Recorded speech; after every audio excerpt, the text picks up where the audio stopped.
Sa kabila ng tumitinding sigalot sa pagitan ng bansang Israel at Iran, nagpaabot ng pahayag si House Speaker Martin Romualdez tungkol sa pagbibigay proteksyon para sa mga kababayan natin doon. Ang buong detalye ng report ihatid ni Kate Renya. Nanawagan si House Speaker Martin Romualdez na pairalin ang diplomasya sa gitna ng tumitinding tensyon sa pagitan ng Israel at Iran. Ayon sa mambabatas, mahalagang unahin ang kaligtasan ng Overseas Filipino Workers o OFWs sa Middle East. Ayon kay Speaker Romualdez, nakatutok sila sa pangyayari kasunod ng palitan ng atake ng dalawang bansa na nagdulot ng pangamba sa posibleng paglala ng sigalot sa rehiyon. Anya, prioridad nila ang kapakanan at kaligtasan ng mga OFW.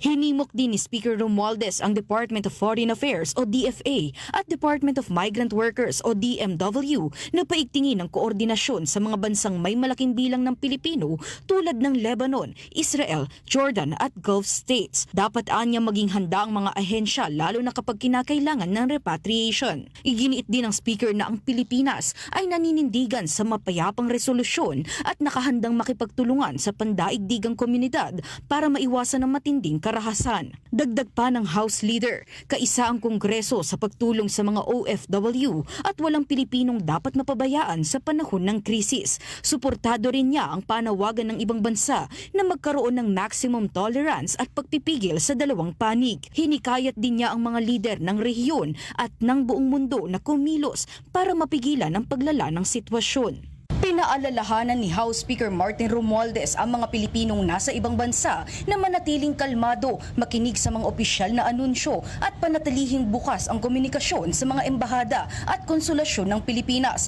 Binigyang diin din niya ang kahalagahan ng pagkakaisa sa ganitong panahon. Para sa totoong balita sa Bagong Pilipinas, Kate Renya, Congress News.